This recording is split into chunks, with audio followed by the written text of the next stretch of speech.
Hi Phil, you alright? Yeah, not bad, you? Yeah, not bad, thanks. I enjoyed having a sack around with you this morning. Yeah. It's been fun. And we've been talking loads about health and how it affects all of us. Do you ever sort of stop now you've finished being almost a professional athlete to give yourself an MOT? How you're feeling? How you're thinking?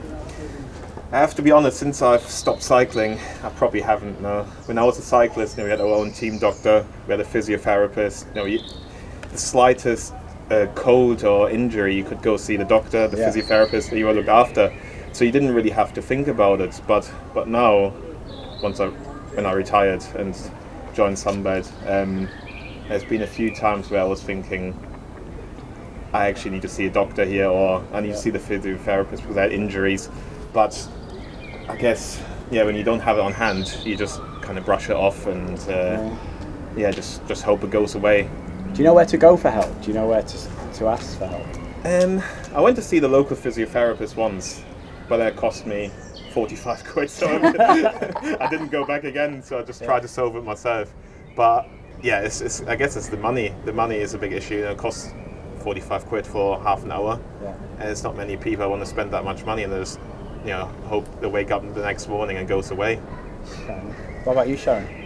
Do I ever think of men's health? Yeah, more about your own, really. My own? Yeah. To be honest, no. I think more about I need to lose weight than I do about my actual health, as in, checking your breasts and everything else. I just don't do it, and I don't know why. I don't know why either, because my mum, she had problems with the breasts when she was younger, and I think you just think you're indestructible. You just go to work, you get on with your job, and until something actually physically happens to you or something goes, whoa, you don't think about anything, do you? So is that like the matter of priority, about you thinking there's other things coming the way first? Yeah, as sad as it sounds, you think, I need to go home, I've got a bit of ironing to do, I've got this to do, and you always put yourself last, and I don't know whether that's a female thing. When you've got children, they always come first in your life, other than yourself, and then you go to work, and you just put yourself last all the time. I do. Say we feel though, would you know, if you put yourself first, do you know where you would go to get things sort of checked out, whether it's a health issue or even from a weight perspective you mentioned? Well, for weight, John Simon Weld, and obviously it does work. And for my health itself, I would go to GP. Yeah, unless it was something structured, like a back injury or where you maybe see a physio. I would pay to see one of them because you just don't get to see them. But if it was urgent, I would phone the GP and get to see a doctor. I didn't have a GP for 10 years just because we had our team doctor. I only signed up last year with our local GP. So it always feels a bit hard even trying to get appointments though sometimes as well. Yeah. And just trying to be able to do something. So I don't know if you've got sort of people you can rely on that give you the advice, that give you the support to be able to find help or find where you need to go. Well, I mean, I talk to my friend. I've got two best friends, and one of them's my colleague at work, Jackie. We have a good open chat about things, and I encourage her, and she encourages me. If anything's wrong, I say, "Don't be so daft, get yourself to doctors," and she does the same to me, like kettle calling pan sort of thing. And to be honest, I don't know. Sometimes it's the job we're in, because predominantly it is a man's world out there, and you do become harder. I mean, to be honest, some of the females in our company are stronger than some of the men. They are. You know what I mean? Do you ever think, you both mentioned more like the physical side of things, do you ever think about more the mental side of things that affect, men might have slightly different health issues than women, but from a mental side, I suppose we're all very similar. A lot of pressure every day, a lot of more tasks than maybe we've got time to achieve. What do you think? Well, when I was a cycler, I was quite lucky to work with a few psychologists. Steve Peters is one of them. Wow. And I learned a lot from him and reading his book as well.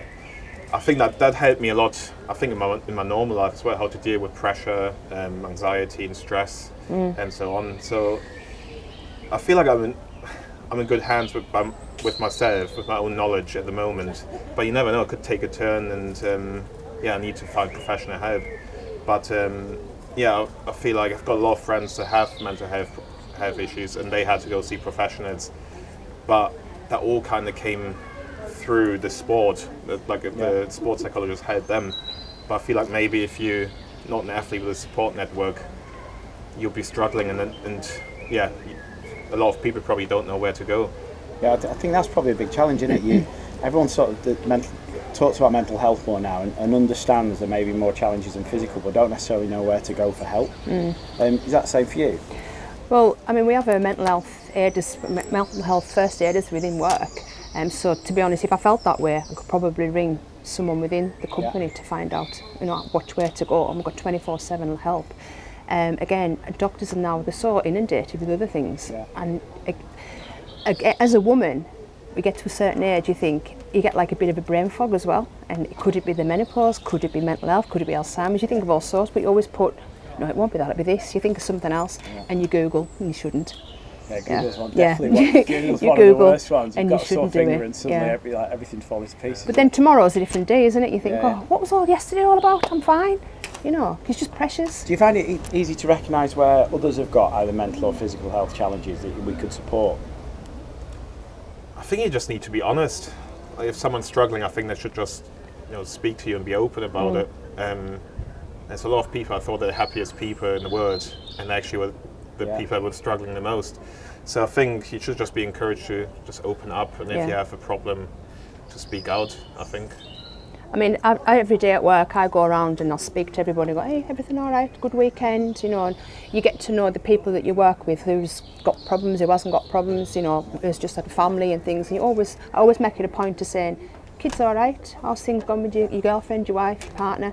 Things like that. So, and everybody, to be honest, the lads, they do open up as well if they've got any problems, and they'll come and knock on my door. You've got 5 minutes. So I openly encourage you with everybody at work just to speak. I think it's a good one though.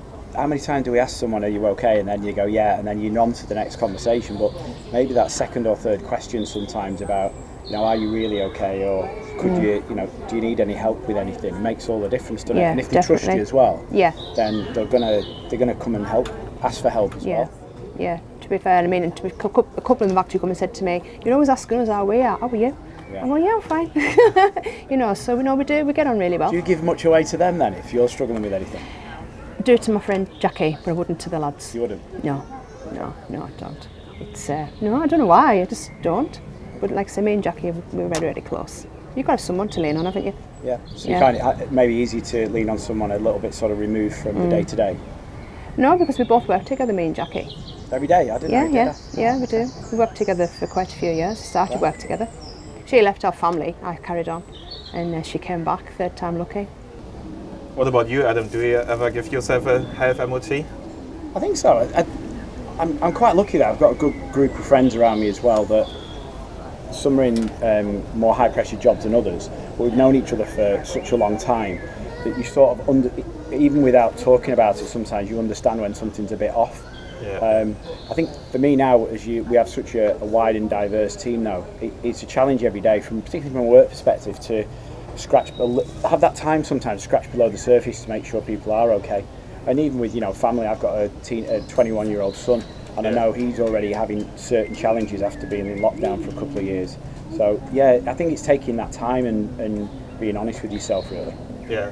And you mentioned you had a previous career doing coffee for 10 years, and you were just always on the road, and you realised I needed a career change because it's not sustainable to travel that much. No, it's not. And I think sometimes, even within Sunbelt, I think sometimes challenging whether do you need to go to a meeting? Do you need to stay over? When you stay over, do you need to drink?